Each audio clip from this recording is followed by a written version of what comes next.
Bismillahirrahmanirrahim. Assalamualaikum warahmatullahi wabarakatuh.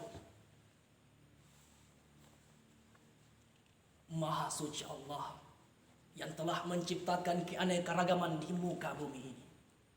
Salawat dan taslim kita curahkan kepada sang pemimpin sejati, yakni Nabi Muhammad SAW, sebagai pembawa ajaran kebenaran dan panji keadilan di muka bumi ini. Saudara-saudaraku sekalian, 73 tahun yang lalu, ada seorang laki-laki yang bercita-cita ingin memerdekakan sebuah negeri yang kita kenal dengan nama Indonesia.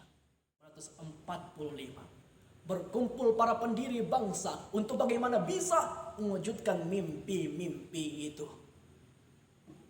Pada tanggal 1 Juni 1945, putra sang fajar naik ke atas mimbar untuk mengucapkan satu dasar negara Indonesia yang kita kenal dengan nama Pancasila.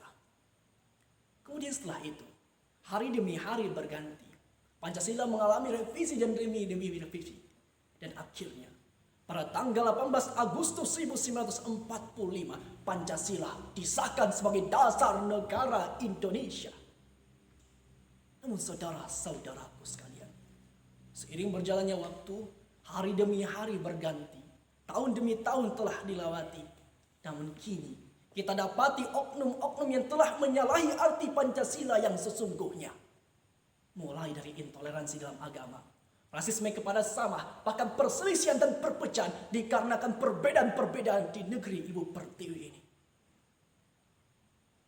Dan saat ini saudara-saudaraku sekalian, ada oknum-oknum dalam negeri berusaha untuk merubah Pancasila menjadi Trisila yang merupakan telah menyalahi arti Pancasila yang sesungguhnya, yang seolah-olah mengeksploitasi Pancasila dari raga rahim Ibu Pertiwi. Maka saudara-saudaraku sekalian, masih ingatkah kita di bangku sekolah dahulu kita diajarkan tentang arti Pancasila yang memiliki modal ideologis dan sosiologis oleh guru-guru kita dengan semangat gotong royong. Maka saudara-saudaraku sekalian, di tengah-tengah musibah yang sedang melanda negeri tercinta, kita harus bersinergi, bahu-membahu, bersatu padu untuk mengatasi musibah yang sedang membuat ratusan juta jiwa resah dan gelisah.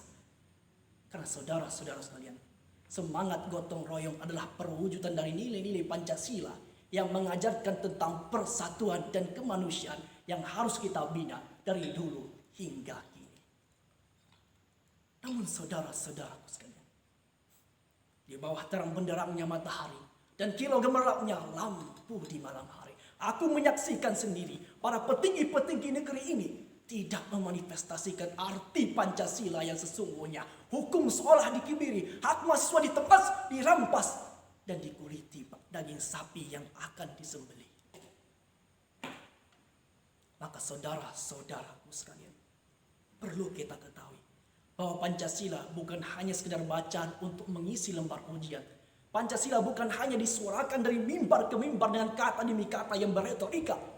Namun Pancasila harus dibumikan, harus direalisasikan, dan harus diberikan pada rahim ataupun pada negara Republik Indonesia ini, agar terwujudnya Pancasila yang membumikan negeri ini.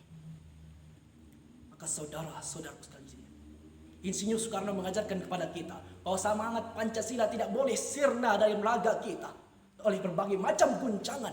Karena Pancasila ada dalam urat nadi kita dan detak jantung anak bangsa. Dan jika ada orang yang mengatakan bahwa Pancasila bukanlah ideologi bangsa, Pancasila harus diaborsi dalam rahim Ibu Pertiwi, maka dengan tegas hari ini saya katakan, mereka salah, mereka salah.